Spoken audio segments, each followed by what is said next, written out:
like living it, showing my wife that I'm grateful by going out of my way to do something that I know will please her, being grateful for my children, taking time out of my day and actually playing with them and showing them how grateful I am for them.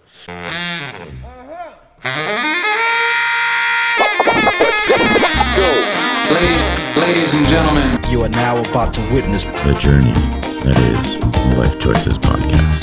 Yeah! Welcome back, everybody, to another episode here on the Life Choices podcast. This week, we are welcoming back Alex. Alex, how are you doing today? Doing good, bud.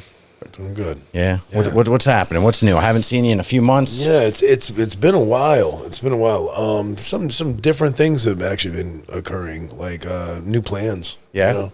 Yeah. I got a lot to tell you. Where should I start? where should I start? I don't know. Everything's still good. You're going to the gym every day? Everything's good. Staying working out, staying focused as far as, physically. Mentally, I've made some like changes in what I'm chasing after. Okay.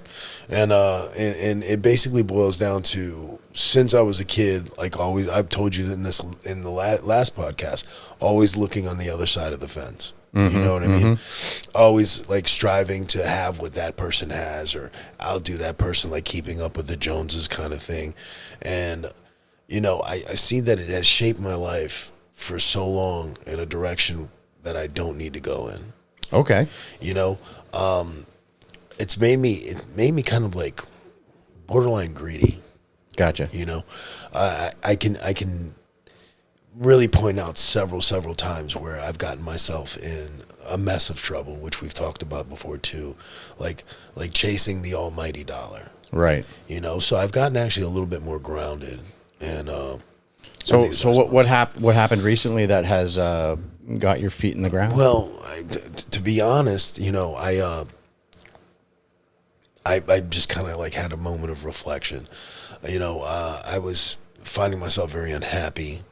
I started drinking again, and I think that was it. I think like once I started drinking, I'm thinking to myself, why am I drinking?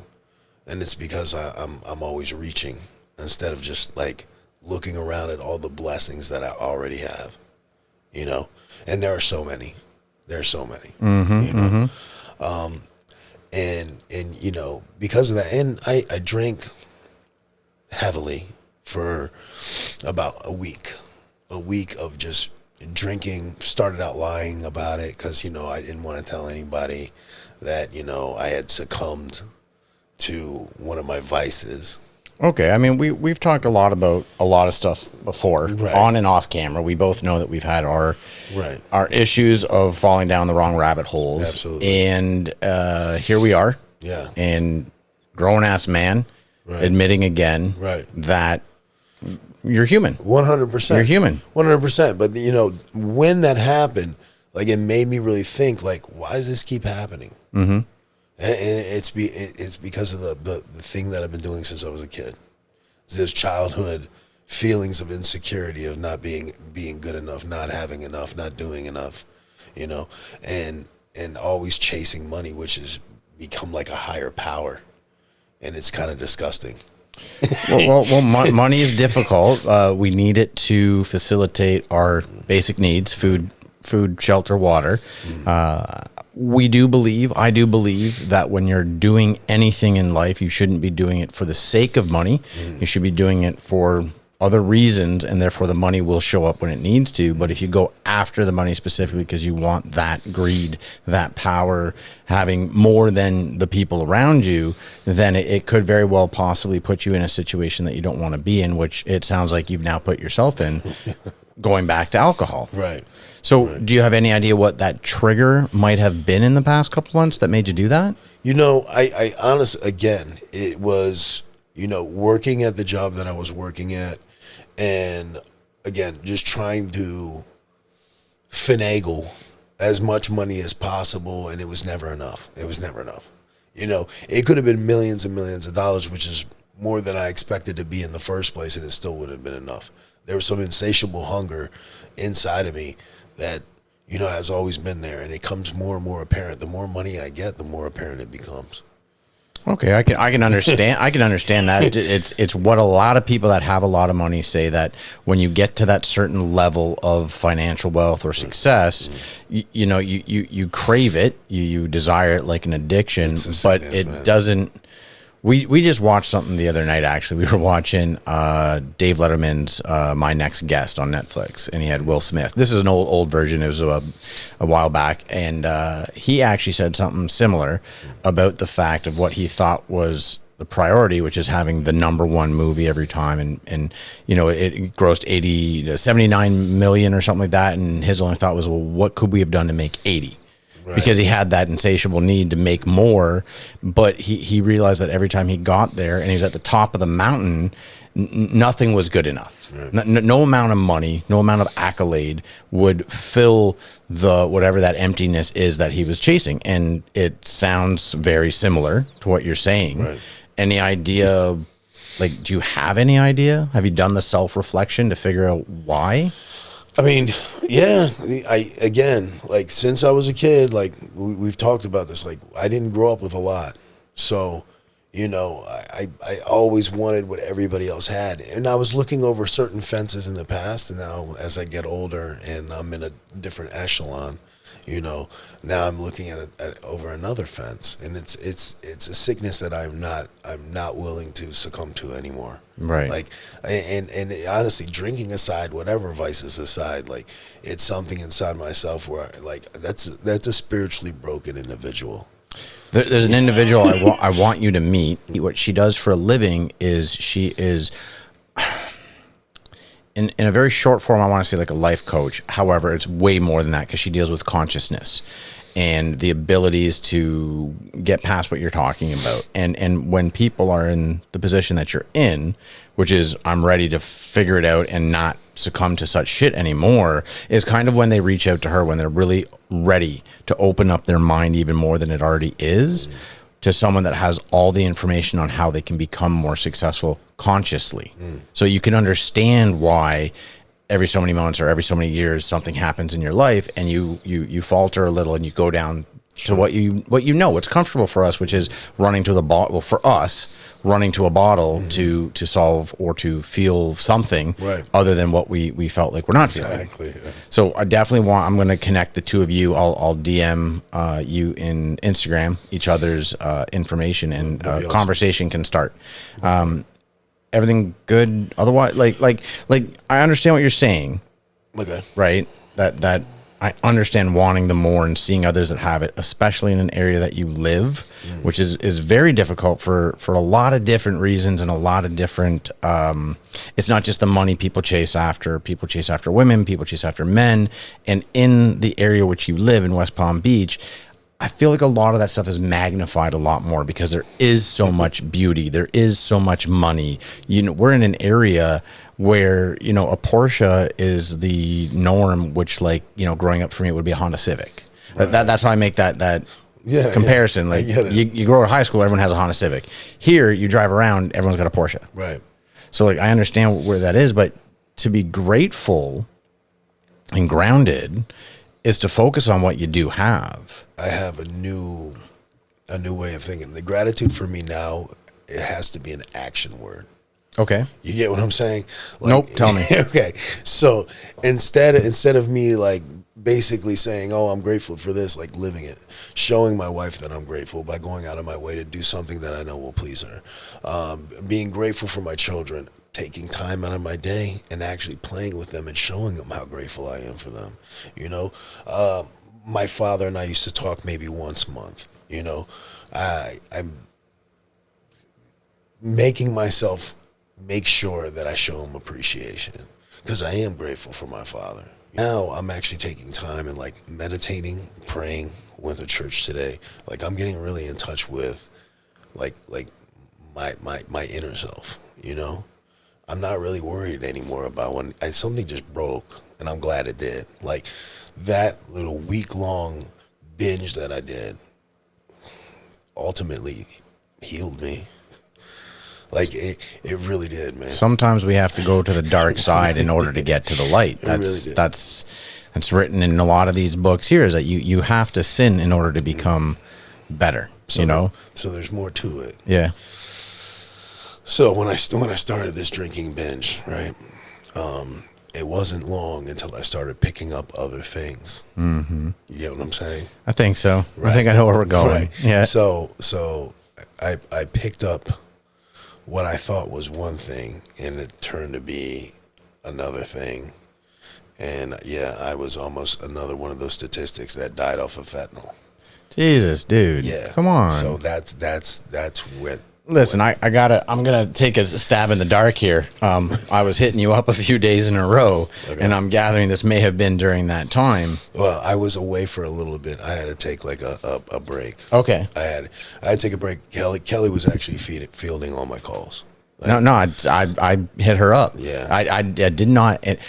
Because of the bond that we created in a short period of time, and because I do believe that whoever's gone through whatever, you know, more or less of the other person, we both, I just feel like there's a good friendship there. Yeah. That when I didn't receive a couple, like I didn't receive a response after like 2 or 3 reach outs, and I was like, okay, I knew, like I know something's up, right? So I hit Kelly up. Hi, Kelly. And so I knew something was up because like she responded quite quickly, and she told me, oh, he's away on work. Now I've had many conversations with you. I know what you do for a living, so I know like the specifics You're of a good your wife, Kelly. Yeah, You're a good wife. but I know the specifics of your job. Sweep So it under the carpet. Let's just keep it there. I know there's not a likely chance of you going away Right. for work. Right. So I was like, okay, bet something's up. I'll leave it at that, and I'll just wait. And eventually, you know, you reach back out. You know, and I asked myself if I was even going to open up about this. Yeah. But I guess there's just something about you, man. Yeah. And I know, and I appreciate it Well, because it's real. Yeah. I mean, okay. So I was in AA. You know, I have a sponsor, and the sponsor is somebody that I've known for quite some time. I was, you know, I didn't even know if he would sponsor me because he knows my history and everything like that. I didn't know, you know, and he agreed to sponsor me. So when I'm going on this tear, after about 4 or 5 days, like, you know, Kelly and I are at each other's throats because I'm doing things I'm not supposed to do. Like, everybody knows that. I know that, you know, but I'm not willing to put it down because I got this, you know, I'm stuck in it. I'm in that downward spiral. When I'm spiraling downward, it takes an act of God to pull me out, you know, and so after about 5 days of this being, because she told me, you got to go. You're not going to do that shit around here and like lie to my face, or, you know, and I agreed with her, like, this is not okay. You know, that the realization started to come on.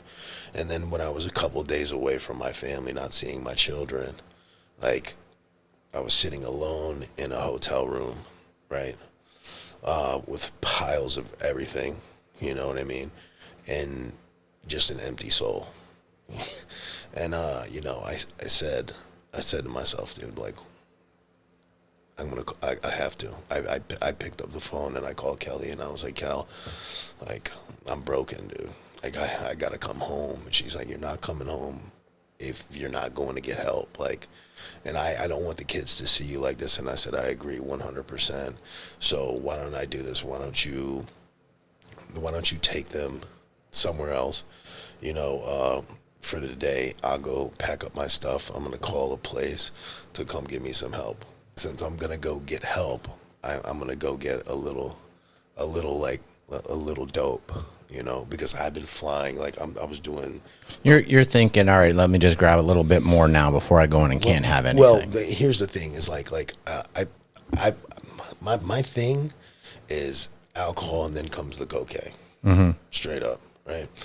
And I had been up for like 2 days on coke. Like I didn't sleep. I had copious amounts of it, and, you know, like Tony Montana type shit. You know what I mean? And because I still have a lot of old connections that I really need to let go of. Yeah. So I was at the Jupiter Beachfront resort. And, Is that like a recovery center? No. Jupiter Beachfront Resort is actually a resort. Okay. Okay, So, gotcha. yeah. So after being up for 2 days, like I grabbed my stuff, absolutely nuts. Like I drive home, even though Kelly was like, just Uber, leave the truck there. We'll get it. And I was like, no, I don't want to go through all that, and I don't want to sit there and wait for an Uber. And I was too paranoid and too edgy, So I get in my Tahoe. I drive home. She had just left, but so on the way home, sorry, I skipped a part. On the way home, I stop by a guy I know in Riviera Beach, right? And I pick up a cap of what's supposed to be dope, like opiate, like H, right? Heroin, for those of you who don't know what it is, right? So I'm planning on just hitting a little bit of dope to come down from like landing gear, if you will. Yeah. Kelly was tracking my location on my phone, which thank God she did. And she was blowing my phone up. She's like, why are you in Riviera Beach? I made up some lame excuse. I can't even remember what I told her. Oh, I had to drop this thing off for a friend. Some. You know what you're playing with here, though, right? Come on, like, you've been down this road multiple times, right? Yeah. And it's not even what you're doing to yourself, sir. Like, it's what you're doing to her and to your kids. The kids don't even know right now. Exactly. And I have to imagine you're like inches away. The unfortunate situation that I would see is that you're inches away from her telling you to get the fuck out for good. Yeah. Which you've been close to that 100%. before. And she has come to your saving grace in the past. Yeah. You're digging your own grave, dude. 100%. 100%. Are you getting help now? Oh yeah. So like I'm gonna be a bit of the asshole right now because I care about you. It's okay. And I'm sure you're getting it from her, but you've got a winning ticket right now, right? Like you've got a supportive wife, who is very independent, has multiple successful salons going on, right. And yeah. Try. And that's the whole thing about it is like when I fall hard, man. You know, and they're in all that stuff that I love so much, is over there, and I'm wrapped up in solitude. Do you think I'm going to interrupt? Do you think? Because I know this about myself when I was younger, is I almost thrived on the depression, or I thrived on not getting what I wanted, to the point where I almost tried not to get what I wanted. Sure. If you understand the self-sabotage in that. And like, what have you found out? Like I can see where this story has gone. You've gone on a bender. You've had to wait till she leaves the house to get your stuff, to go check yourself into somewhere to get help. Right. And now, like, they must ask you to look inside yourself to try and figure out why it is that you keep self-sabotaging yourself. Well, a lot of it does have to do with like some mental issues that I have. I have some underlying mental stuff that when I do take my medication regularly, like I'm like I am right now. Mm-hmm. When I don't take it regularly, like I start doing things that I normally wouldn't do. I start, it usually shows up in like angry outbursts. It starts like that, and then it's, the depression is soon to follow. It's just what happens. Like, and there's really no excuse. Like at the end of the day, like I'm lucky to be alive right now. I have so many blessings. I know this, but when I'm not medicated, I'm not myself. Like, so why would you why would I not take my medication? But let me say this. Like I'm going to ask the question, which is on the table, right. But at the same time, I can get it because, and I don't know what medication you're on, but I have family members who are on certain medicines for ADHD or AD, like all the different stuff. Sure. And I can visibly see when they're on the medicine, like I can visibly see the difference in the person. Right. And I don't have children, but when I see it, it breaks my heart because I'm kind of like, you're subduing the person that is. Yeah. But at the same time, it seems like if you don't do that, then the person that is might hurt themselves. Right. Is that what I'm understanding as to like the medicine that you 100%. take regularly? Yeah, it's like it's definitely something that makes me feel it makes me feel like I don't have the energy. You know, the medication itself, like when I take it, it's like part of me is like missing, but maybe that part needs to be missing. Because when you decide not to take your medicine, look what happens, right? Yeah. And just to really quickly wrap up the end of that story. So Kelly saw where I was and knew immediately what I was doing. Of course, I lied. She just had this inkling that this time was maybe the last time I'd ever do anything like this again. So she called my AA sponsor. Now, my AA sponsor is a very, very busy man, you know, and he has limited time. You know, we plan our meetings. I meet with him once a week to read and talk about issues, you know, and it has to be planned very carefully because he's, like I said, he's got a full schedule, you know, and it was a Sunday and he didn't have anything to do that day, luckily. And he said, yeah, I'll go over there and I'll make sure that he's packing to go do what he said he was going to do. So,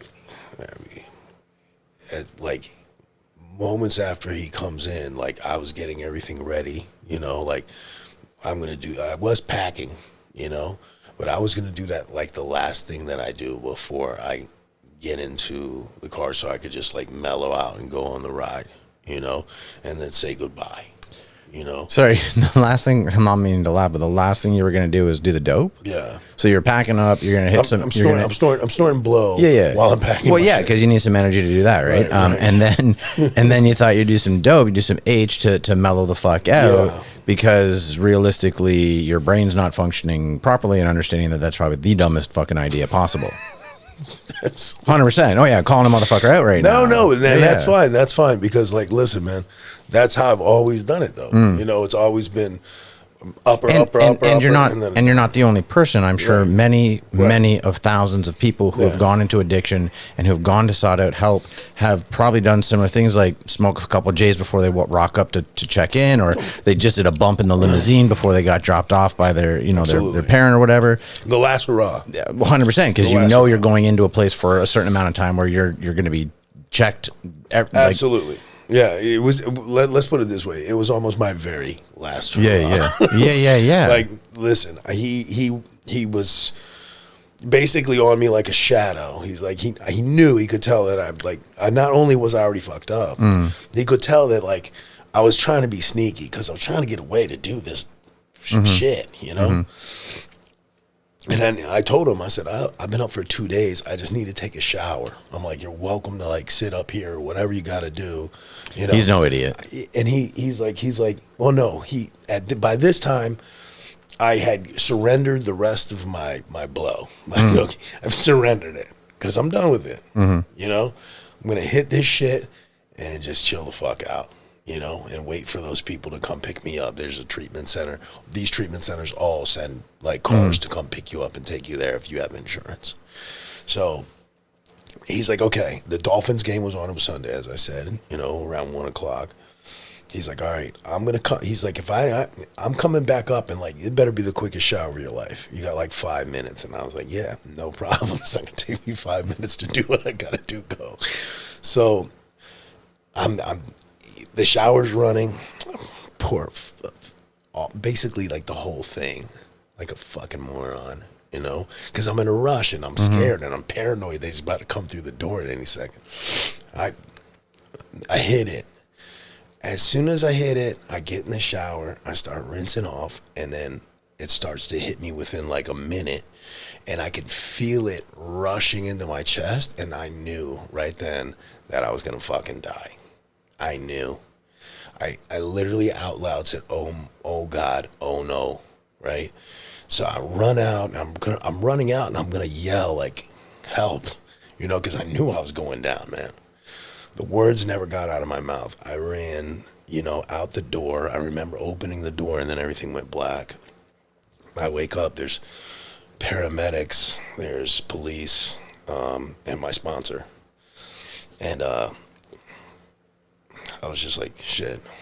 I was like, I knew exactly what happened. And I asked the paramedic, like, I was like, was I dead? And he was like, absolutely dead.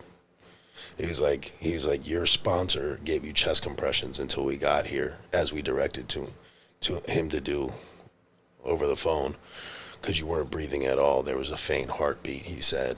But you know, if you hadn't done those chest compressions, you would definitely been gone. And he's like, just to let you know, like, most people get back up after like a spray of Narcan. It took 2 sprays of Narcan and 2 IV to get you back.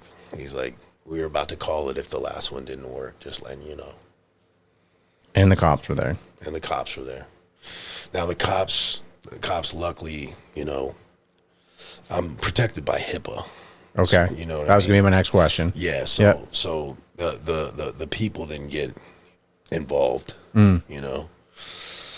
Because for the viewers that may be new and not have seen the other episodes that you've been on, you've been down a path before that had, you know, landed you in jail. Oh, yeah. And we got past that, you know, and because this situation, if you weren't protected by HIPAA, that you would, because I'm sure there was some traces of something there, regardless of what was in your body. Absolutely. There's stuff on the premise, all over the floor, you know, that could end you saying bye to everybody, not because your life is over, but because your life's over. Right.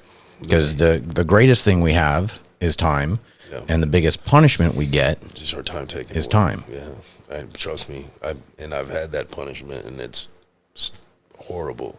But again, all this self-knowledge avails me nothing, bro. Like for all the emotional appeal from my wife, you know, or my father begging me to stop is not enough. Well, I haven't gone as far down the rabbit hole as you. Where I ended up, I realized that I had to make the decision for myself. And that's a difficult thing because you have to confront yourself. Absolutely. The scariest place to be is here for any one of us. And in order to get to the happier side or the able to live life less stressful is that you have to be okay with everything you've done in order to do better in the future. Right. So there's like a lot. There's like a big motherfucking journey ahead of you, clearly, because it's been there. You've been going through it. Yeah, I haven't dealt with a lot of trauma issues that, you know, that I've needed to deal with, which I am actually now. I'm signed up to get help for. So I got a therapist that specializes in trauma and post-traumatic stress disorder. But I'll be honest with you. All that aside, I think what's different is I actually took a look inside. This time it's different. You know, I was looking outside, and yes, I wanted to change. I've never not wanted to change when I messed my life up. And I messed it up many times. But the difference this time is I actually looked inside, and instead of me trying to fix everything else, you know, like if I'm this way with this person, they'll be okay with me. They'll love me. If I'm like this with Kelly, but you need to love you. That's what I'm saying. That's the bigger message here, that, you know, you really do, and I don't give a fuck what anyone else says in this world. Their opinion doesn't fucking matter. I'm not saying that about Kelly and your family and your friends. I'm saying other people's opinion can go fuck off. Yeah. You need to love you, because if you don't love you, all bets are off. 100%, dude. 100%, man. You know. So so I again, through this like reflection, I've decided to change so many things in my life. Like I'm no longer. But don't put too much pressure on yourself to change your entire life in a day. I'm not a therapist. I've not done any studying in psychology. I want to go to school for it now. But all I know is what I've read and what I've learned and what I've experienced, and just worry about today.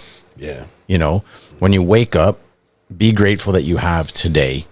You know, be grateful for the things that are in your life. You know, all things: breathing, seeing, walking, talking, sharing, loving, the wife, the kids, the family. Like there's a billion things to be grateful for in any given day, but then realize that I'm not worried about Friday or Sunday or Tuesday, whatever today is. I want to get through today without breaking down. I want to get through today without feeling like I need to go get a line of Coke or a bottle of booze or whatever. Because that thought, I have to imagine, is going to fucking be there for a very long fucking time.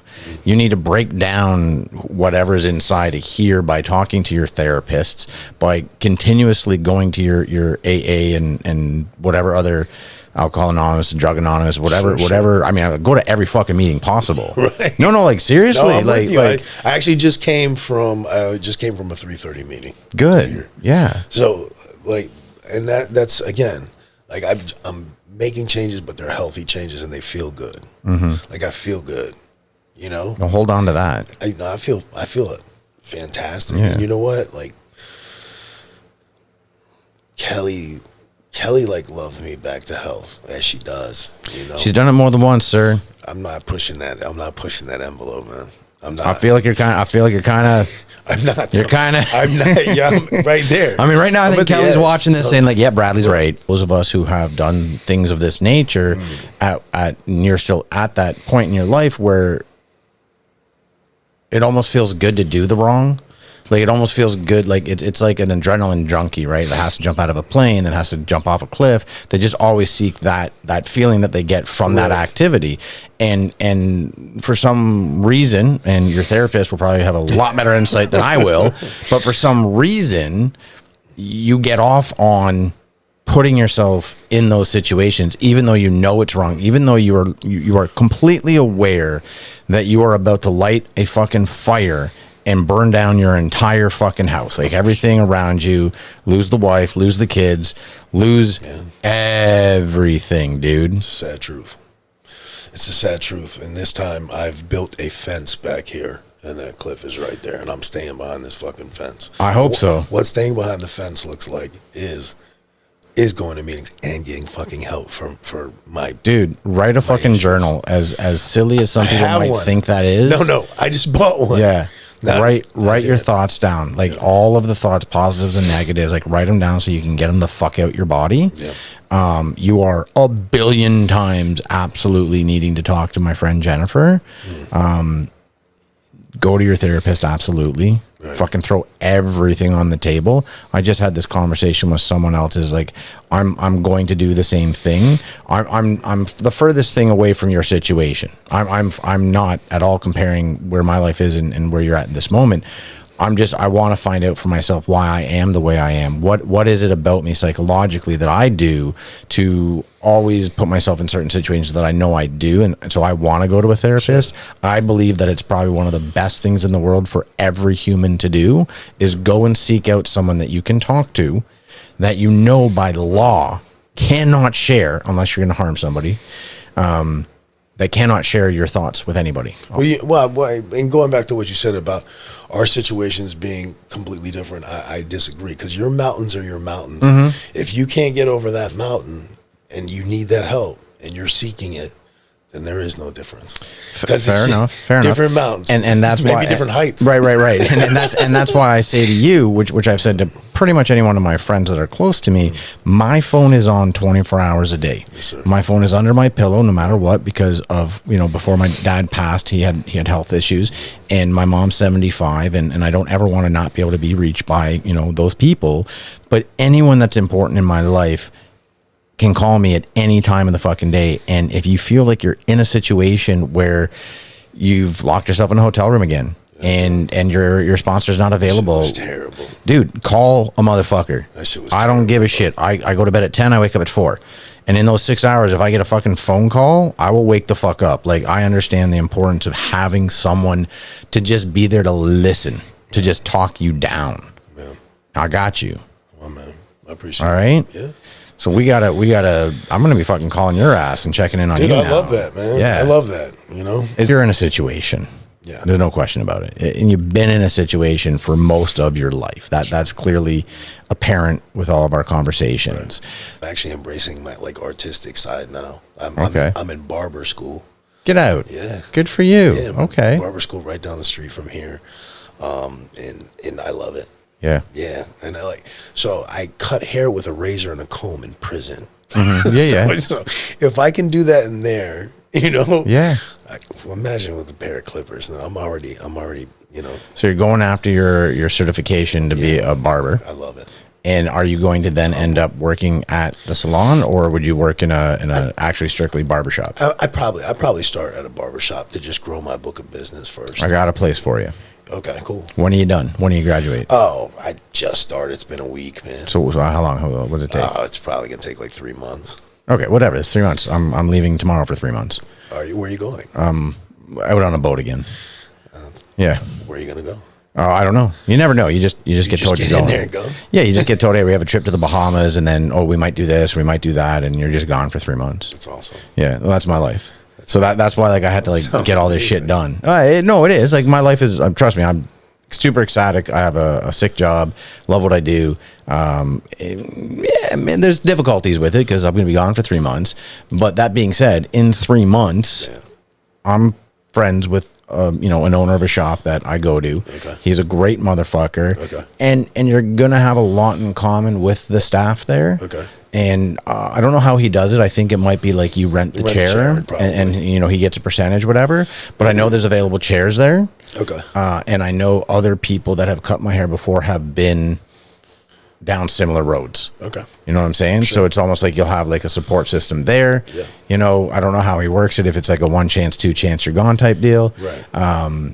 But he's a good guy. It's around the corner from here. Right. So I'll reach out to him over the next 3 months. Once you graduate, we'll see what we can do and get you set up somewhere. The 1 chance, 2 chance. I'm in a really good spot right now, Bradley. I really am. I love you to death. Like you said, actions. You'll see. That's what I want to see. You'll see. I mean, I know you way less than Kelly does. Right. I know you way less than your friends know you. Our relationship only started like a year or so ago. But I care about you a great deal. I love the fact that you come here and share these fucking stories with me, because there is nothing more real than this conversation. 100%. But oh yeah, no. Listen. I'm gonna see the actions and believe you. You know what I'm saying? Odds are completely stacked against me. 1,000%. But you've made the odds. You've made the odds against you. That's when I thrive, man. I'll be okay. So I hope you will. I'm going to be checking in with you over the next 3 months while I'm gone. Here. Good. We'll get better. Get better in there. You know what I'm saying? Because I'm good in here too, but every day I still have to make sure I am. Right. That's why I pray. That's why I give my gratitude list. That's why I say my chief aim. That's why I express all of this information to all of my lifers out here in the podcast world. We might be good, but we can be better. 100%. Right? Always, yeah. We're stacking our own. We're building our own walls in front of us that we have to get through. That's it. You have a lot of people that you should be grateful for in your life. Most importantly, Kelly and the kids. Oh, 100%. Nothing outside of that bubble really matters to me. You know what I'm saying? That's your support system. Do what you have to do to make you happy. Yeah. Fall in love with yourself. Everything else will start getting easier. Yeah. Constantly go to meetings. Call motherfuckers if you need to. If you got no one else around, if you just don't. 3 a.m. I got to get better at that, because 100%. When I'm going through some shit, it feels like that phone weighs 1,000 pounds. You know what I mean? I do. And the phone weighs 1,000 pounds when I'm going through some I live on a property where I have 3 human beings that at any time of the day, if I need anything, I got it. Right. I would not give this up for the fucking world. It's awesome, man. No, it is. Yeah, no, it really is. You're blessed, man. Yeah. You're a very blessed individual. That's why I'm more than happy to do that for other people. Man, I love That's why everyone out there in podcast land, my email's down below and my Instagram is there, and I encourage people to DM me or reach out to me. I'm not a psychologist. I don't have the answers, but I can listen. Yeah. And if you want advice from someone who has 45 years of living experience, more than happy to give you some advice. But more importantly, I can just listen. I can just be there for you. That's what we need sometimes. So we all do. Absolutely.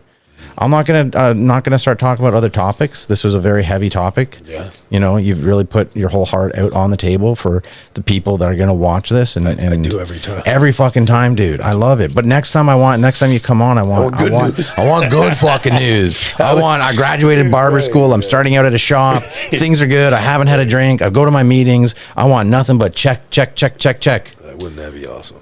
It's going to be awesome. That's it. It's going to be awesome. I like it. All right. Yeah.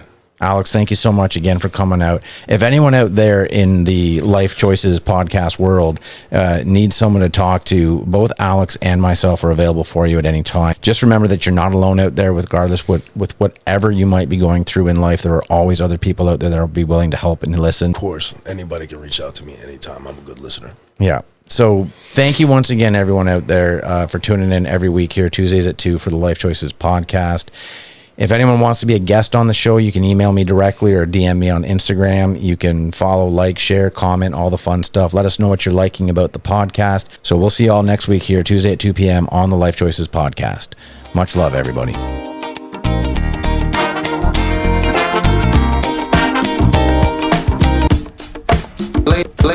Ladies and gentlemen. You are now about The Journey Life Choices podcast.